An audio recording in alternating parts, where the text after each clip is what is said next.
विश्वभरि फैलिँदै गरेको नयाँ भेरिएन्ट सहितको कोभिड-19 महामारी नेपालमा समेत संक्रमण बढ्दै गएको सन्दर्भमा सोको रोकथाम तथा नियन्त्रणका लागि संक्रामक रोग ऐन 2020 को दफा 2 ले दिएको अधिकार प्रयोग गरी नेपाल सरकारले देहाय बजिम आदेश जारी गरेको छ।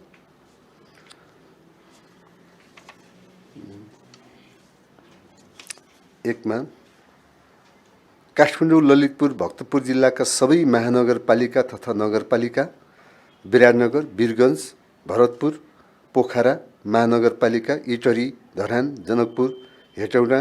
बुटोल, घोराई, तुलसीपुर, नेपालगञ्ज तथा धनगढीमा उपमहानगरपालिका, मेची नगर, बिर्तामोड, दमक, राजविराज, बनेपा, धुलीखेल, सिद्धार्थनगर, वीरेन्द्रनगर तथा भीमदत्त नगर नगरपालिकामा रहेका शैक्षिक संस्था,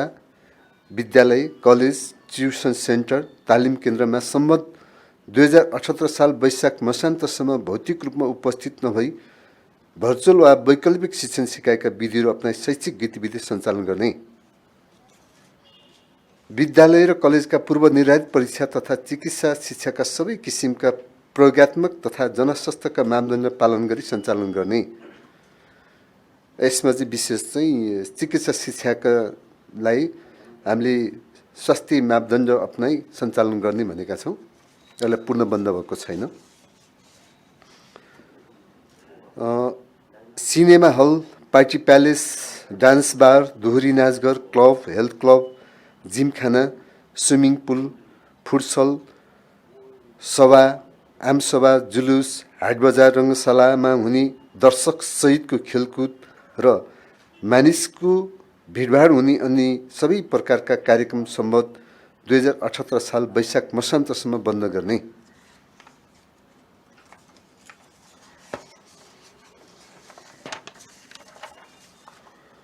मठ मन्दिर, मस्जिद, गुम्बा, चर्च लगायतका धार्मिक स्थलमा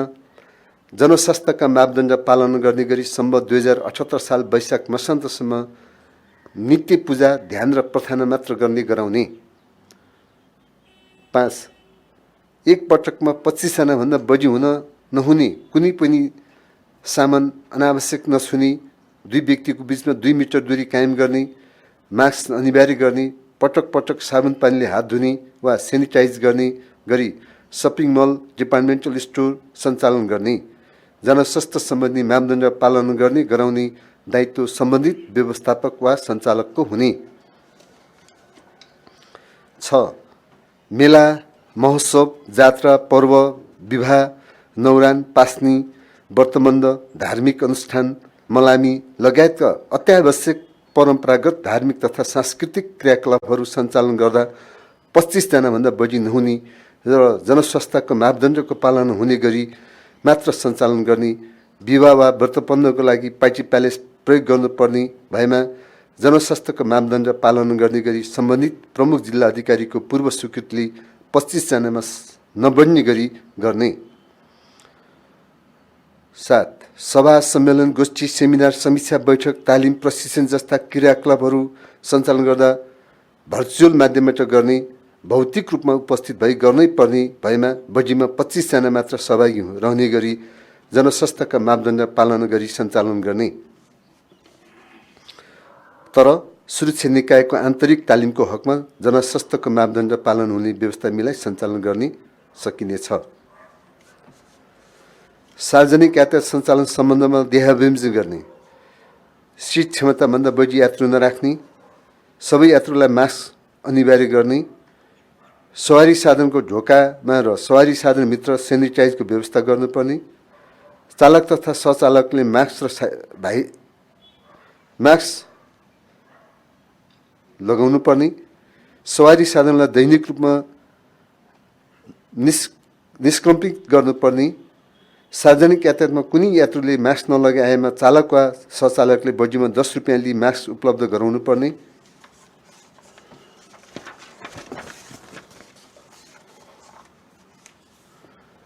मास्क नलगाउने व्यक्तिलाई सवारी साधनमा प्रवेश गर्न नदिने, लामो दूरीमा चल्ने सार्वजनिक यातायातमा बीच बाटोमा थप यात्रु नचढाउने गरी सुरु गन्तव्यदेखि अन्तिम गन्तव्यसम्म यातायात सञ्चालन गर्ने र यात्रुहरूको विवरण जिल्ला कोभिड-19 सङ्कट व्यवस्थापन केन्द्र जीसीसीएमसीलाई उपलब्ध गराउने, आन्तरिक हवाई उडान सञ्चालन सम्बन्धमा दिशानिर्देश गर्ने, चालक दल तथा सबै यात्रुलाई मास्क तथा सेनिटाइज अनिवार्य गर्ने, हवाई जहाजभित्र सेनिटाइजको व्यवस्था गर्नुपर्ने, प्रत्येक उडानपछि हवाई जहाजलाई र ब्यागेजलाई निसङ्क्रमित गर्नुपर्ने, check in boarding package claim गर्ने स्थानमा भिडभाड हुन नदिने र जनस्वास्थ्य लागू गर्ने। 10. कार्यालय र पसल जस्ता सार्वजनिक स्थलमा सेनिटाइजर र मास्कको प्रयोग अनिवार्य गर्ने, कुनै व्यक्तिले मास्क नलगाए आएमा व्यवस्थापकले बढीमा 10 रुपियाँ लिई मास्क उपलब्ध गराउने, मास्क नलगाउने व्यक्तिलाई कार्यालय तथा पसलमा प्रवेश गर्न नदिने। 11. होटल तथा रेस्टुरेन्टले बिहान 8 बजेदेखि बेलुका 8 बजेसम्म देहाबमजिमका मापदण्ड पालन गरी सेवा दिने र सो समय पश्चात होम डेलिभरी मात्र उपलब्ध गराउने। राष्ट्रिय राजमार्गहरूमा सञ्चालित होटल तथा रेस्टुरेन्टले जनस्वास्थ्यका मापदण्ड पालन गरी भिडभाड नहुने व्यवस्था मिलाई आलो पालो गरी सेवा दिने। 13. नेपाल राष्ट्र बैङ्कले सबै बैङ्क तथा वित्तीय संस्थामा सेवा तथा कार्यको लागि विद्युतीय भुक्तानी प्रणाली लागू गर्न सहजीकरण गर्ने, सेवा शुल्क र महसुल अग्रिम वा एकमुष्ट रूपमा बुझाउन चाहनेलाई सो बमोजिम गर्न सक्ने गरी व्यवस्था मिलाउने। 14. नियमित रूपमा सञ्चालन हुनुपर्ने स्वास्थ्य सेवाहरू जनस्वास्थ्यका मापदण्ड पालन गरी नियमित सञ्चालन गर्ने। 15. कोभिड-19 को रोकथाम, नियन्त्रण, उपचार र अनुगमन सम्बन्धमा स्वास्थ्य तथा जनसङ्ख्या मन्त्रालयले दिशानिर्देश गर्ने।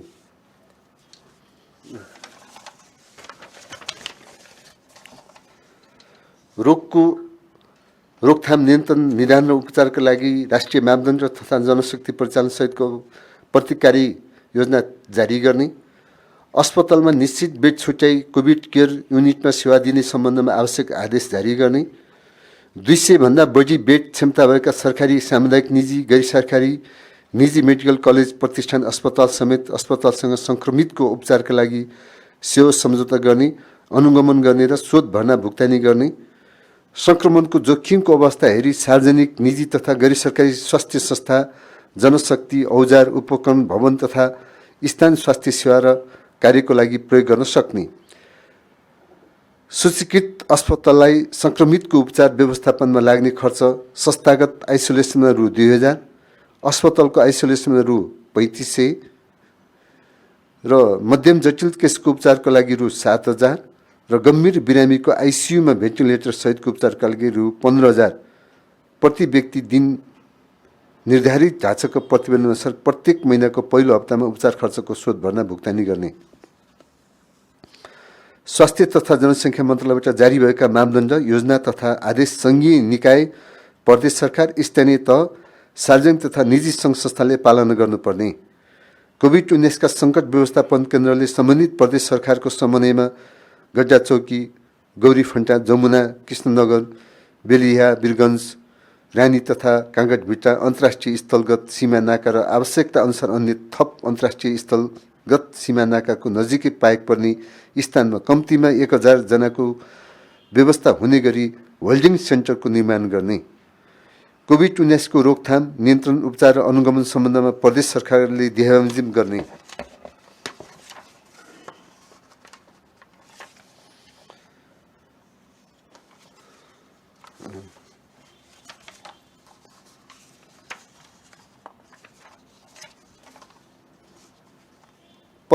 पच्चीसदेखि 200 बेड क्षमता भएका सरकारी, सामुदायिक, गैर सरकारी, निजी अस्पतालसँग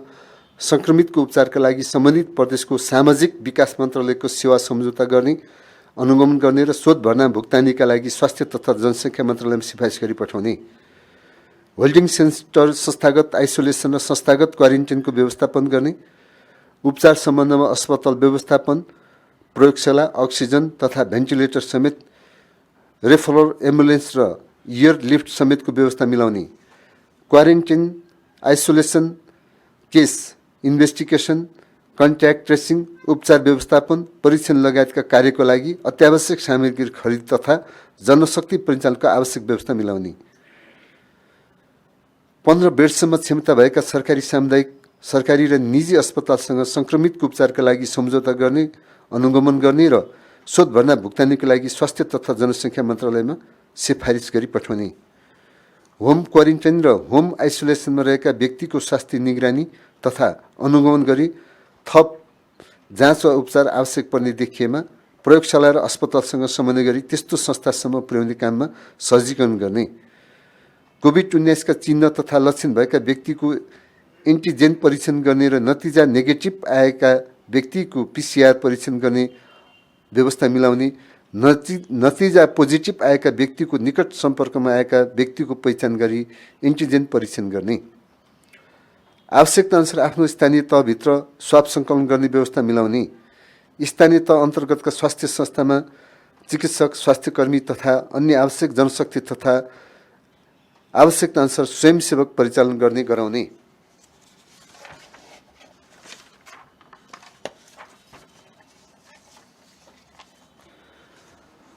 कोभिड-19 का कारण मृत्यु भएका व्यक्तिहरूको शवको व्यवस्थापन वा अन्त्येष्टि आफ्नो धर्म, परम्परा र संस्कृति अनुसार सम्बन्धित परिवार वा समुदायले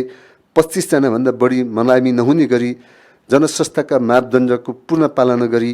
गर्ने व्यवस्था मिलाउने, तर सो बमोजिम गर्न सम्भव नभएमा कोभिड-19 का कारण मृत्यु भएका व्यक्तिको शव व्यवस्थापन सम्बन्धी संक्षिप्त कार्यविधि 2076 अनुसार नेपाली सेनाले गर्ने, कोभिड-19 को रोकथाम, नियन्त्रण र उपचार र निगरानीका लागि आम नागरिकले देहामजिम गर्ने, जनस्वास्थ्यका मापदण्ड पूर्ण रूपमा पालना गर्ने, घर बाहिर निस्कँदा अनिवार्य रूपमा मास्कको प्रयोग गर्ने, प्रयोग गरिएका विसर्जन गर्नुपर्ने मास्क बन्द डस्टबिन वा प्लास्टिक झोलामा बन्द गरी सुरक्षित साथ राखी 5 दिनपछि मात्र विसर्जन गर्ने, घर तथा सार्वजनिक स्थानमा जताभावी नथुक्ने र प्रयोग गरेको मास्क नफाल्ने, विदेशबाट नेपालमा आउँदा वा निकट सम्पर्कमा रही कन्ट्याक्ट ट्रेसिङमा परेमा परीक्षणबाट नतिजा नेगेटिभ भए तापनि कम्तीमा 10 दिन होम क्वारेन्टाइनमा अनिवार्य रूपमा बस्ने, पिसिआर परीक्षणका लागि प्रयोगशालामा स्वाब दिएपछि नतिजा नआएसम्म बाहिर हिडुल भेटघाट वा बैठक नगर्ने, स्थानीय तहमा क्वारेन्टाइन आइसोलेसनमा बसेका व्यक्तिहरूलाई सक्दो सहयोग गर्ने, अन्य व्यक्तिले जनस्वास्थ्यका मापदण्ड पालना नगरेमा स्थानीय तह, स्थानीय प्रशासन, स्वास्थ्य संस्था, टोल सुधार समिति, उपभोक्ता समिति वा सम्बन्ध अन्य निकाय वा संस्थालाई यथाशीघ्र जानकारी गराउने, होम आइसोलेसनमा बसेका व्यक्ति स्वास्थ्यकर्मीको नियमित सम्पर्कमा रहने र स्वास्थ्य सम्बन्धी कुनै समस्या भएमा तुरुन्तै नजिकको अस्पतालमा जाने,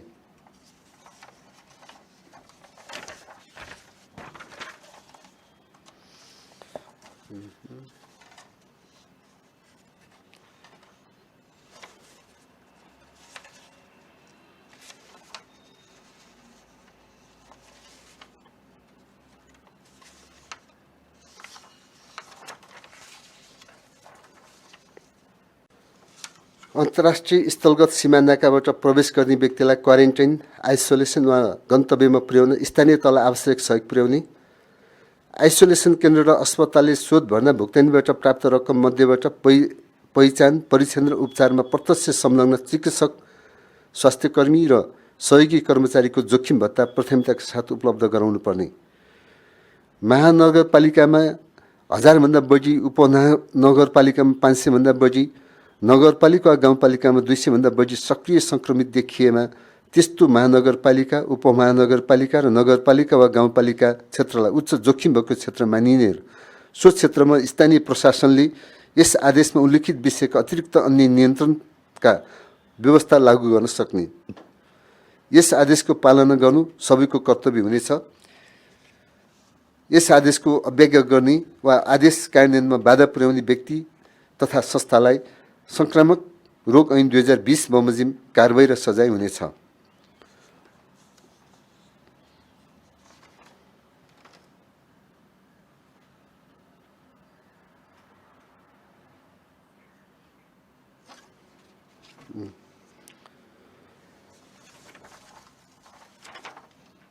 यो आदेशको कार्यान्वयन गर्नमा कोभिड-19 सङ्कट व्यवस्थापन केन्द्र, प्रदेश कोभिड-19 सङ्कट व्यवस्थापन केन्द्र, जिल्लामा जिल्ला कोभिड-19 सङ्कट व्यवस्थापन केन्द्र र स्थानीय तहमा रहेको स्थानीय कोभिड-19 सङ्कट व्यवस्थापन केन्द्रले समन्वय र सहजीकरण गर्ने र प्रत्येक केन्द्रले माथिल्लो सङ्कट व्यवस्थापन केन्द्रमा नियमित रूपमा प्रतिवेदन गर्ने, नेपाल सरकार मन्त्री परिषदको 2078 साल वैशाख 6 गते बसेको बैठकले जारी गरेको